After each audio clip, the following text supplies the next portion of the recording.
ಕಾಂಗ್ರೆಸ್ನ ಮಾಜಿ ಶಾಸಕ ಆರ್.ವಿ. ದೇವರಾಜ್ ನಿಧನರಾಗಿದ್ದಾರೆ. ಹೃದಯಾಘಾತದಿಂದ ಆರ್.ವಿ. ದೇವರಾಜ್ ನಿಧನರಾಗಿದ್ದಾರೆ. ಕಾಂಗ್ರೆಸ್ನ ಮಾಜಿ ಶಾಸಕ ಆರ್.ವಿ. ದೇವರಾಜ್ ಅವರು ನಿಧನರಾಗಿದ್ದಾರೆ. ಹೃದಯಾಘಾತದಿಂದ ಆರ್.ವಿ. ದೇವರಾಜ್ ಅವರು ನಿಧನರಾಗಿದ್ದಾರೆ. ಮೈಸೂರು ಚಾಮುಂಡಿ ಬೆಟ್ಟಕ್ಕೆ ತೆರಳಿದ್ದಾಗ ಹೃದಯಾಘಾತ ಸಂಭವಿಸಿದೆ. ಚಿಕಿತ್ಸೆ ಫಲಕಾರಿಯಾಗದೆ ಜಯದೇವ ಆಸ್ಪತ್ರೆಯಲ್ಲಿ ನಿಧನರಾಗಿದ್ದಾರೆ. ಡಿಸೆಂಬರ್ 3ರಂದು ಜನ್ಮದಿನ ಆಚರಿಸಲು ಮೈಸೂರಿಗೆ ತೆರಳಿದ್ರು. ಕಾಂಗ್ರೆಸ್ ಪಕ್ಷದಲ್ಲಿ ವಿವಿಧ ಹುದ್ದೆ ಅಲಂಕರಿಸಿದ್ದ ದೇವರಾಜ್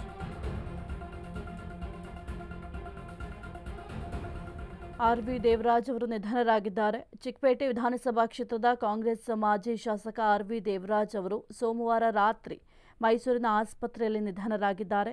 ಇನ್ನು ಸೋಮವಾರ ಮೈಸೂರಿನ ಚಾಮುಂಡಿ ಬೆಟ್ಟಕ್ಕೆ ಅಂತ ಹೋಗಿದ್ರು. ಆ ಒಂದು ಸಂದರ್ಭದಲ್ಲಿ ದೇವರಾಜ್ ಅವರಿಗೆ ತೀವ್ರ ಹೃದಯಾಘಾತಕ್ಕೆ ಒಳಗಾಗಿದ್ದಾರೆ. ಇನ್ನು ತಕ್ಷಣವೇ ಅಪೋಲೋ ಆಸ್ಪತ್ರೆಗೂ ಕೂಡ ದಾಖಲು ಮಾಡಲಾಯಿತು. ಆದರೆ ಚಿಕಿತ್ಸೆ ಫಲಕಾರಿಯಾಗದೆ ಸದ್ಯಕ್ಕೆ ನಿಧನರಾಗಿದ್ದಾರೆ ಎಂಬ ಮಾಹಿತಿ ಲಭ್ಯ ಆಗಿದೆ. ಮೈಸೂರಿನ ಜಯದೇವ ಹೃದ್ರೋಗ ಆಸ್ಪತ್ರೆಗೂ ಕೂಡ ಕರೆದೊಯ್ಯಲಾಯಿತು. ಆ ಒಂದು ಸಂದರ್ಭದಲ್ಲಿ ಕೊನೆಯುಸಿರನ್ನು ಎಳೆದಿದ್ದಾರೆ. ವಿವಿಧ ಹುದ್ದೆಗಳನ್ನು ಕೂಡ ಅಲಂಕರಿಸಿದ್ರು. ಈ ಕುರಿತು ಹೆಚ್ಚಿನ ಮಾಹಿತಿ ನೀಡ್ತಾರೆ ನಮ್ಮ ಪ್ರತಿನಿಧಿ ಸಂದೀಪ್. ಆರ್.ವಿ. ದೇವರಾಜ್ ಅವರು ನಿಧನರಾಗಿದ್ದಾರೆ. ಬಹಳ ದುಃಖದ ಸಂಗತಿ. ಏಕೆಂತಂದ್ರೆ ವಿವಿಧ ಹುದ್ದೆಗಳನ್ನು ಅಲಂಕರಿಸಿದ್ರು. ಹೃದಯಾಘಾತವೇ ಆಗಿತ್ತಾ ಅಥವಾ ಬೇರೆ ಏನಾದರೂ ಆರೋಗ್ಯ ಸಮಸ್ಯೆಗಳಿತ್ತಾ ಅವರಿಗೆ?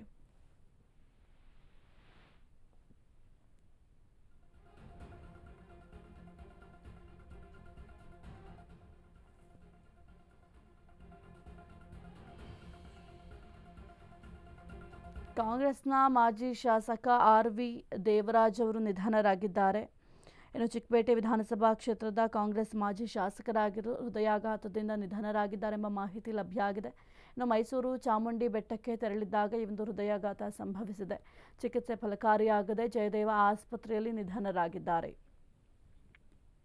ಈ ಕುರಿತು ಹೆಚ್ಚಿನ ಮಾಹಿತಿ ನೀಡ್ತಾರೆ ನಮ್ಮ ಪ್ರತಿನಿಧಿ ಸಂದೀಪ್.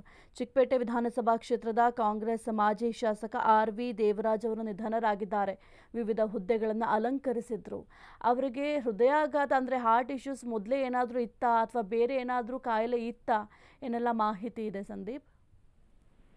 ಏನು ಬೆಂಗಳೂರಿನ ಚಿಕ್ಕಪೇಟೆಯ ಮಾಜಿ ಶಾಸಕರಾಗಿರ್ತಕ್ಕಂಥ ಆರ್.ವಿ. ದೇವರಾಜ್ ಅವರು ತೀವ್ರ ಹೃದಯಾಘಾತದಿಂದ ನಿಧನರಾಗಿದ್ದಾರೆ.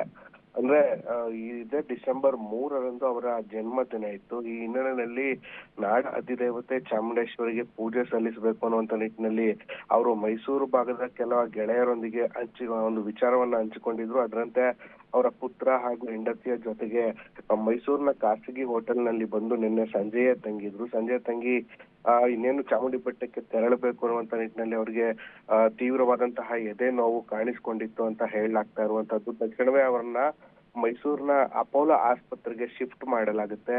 ಅಲ್ಲಿಂದ ಆ ಒಂದು ಹೃದಯಾಘಾತದ ತೀವ್ರತೆ ಹೆಚ್ಚಾಗಿರುವಂತಹ ಕಾರಣಕ್ಕಾಗಿ ಜಯದೇವ ಹೃದ್ರೋಗ ಆಸ್ಪತ್ರೆಗೆ ಅವರನ್ನ ರವಾನೆ ಮಾಡುವಂತಹ ಕೆಲಸಕ್ಕೂ ಕೂಡ ಅಲ್ಲಿನ ವೈದ್ಯರು ಮತ್ತು ಆ ಕುಟುಂಬಸ್ಥರು ಮತ್ತು ಸ್ನೇಹಿತರು ಮುಂದಾಗ್ತಾರೆ.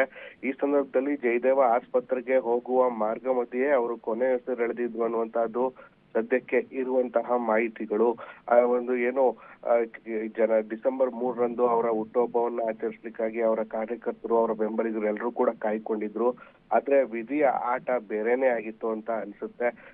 ಅವರು ಏನು ಚಾಮುಂಡೇಶ್ವರಿ ದರ್ಶನಕ್ಕೆ ಬಂದು ಅಲ್ಲಿಂದ ನಂಜನಗೂಡಿಗೂ ತೆರಳಿ ಹಿಮವದ್ ಗೋಪಾಲ ಸ್ವಾಮಿಗೂ ಬೆಟ್ಟಕ್ಕೆ ತೆರಳಿ ಆನಂತರದಲ್ಲಿ ಒಂದು ಡಿಸೆಂಬರ್ 3ನೇ ತಾರೀಕು ಹೋಗಿ ಕಾರ್ಯಕರ್ತರೊಂದಿಗೆ ಹುಟ್ಟುಹಬ್ಬ ಆಚರಿಸಿಕೊಳ್ಳುವಂತಹ ಯೋಜನೆಯಲ್ಲಿದ್ರು.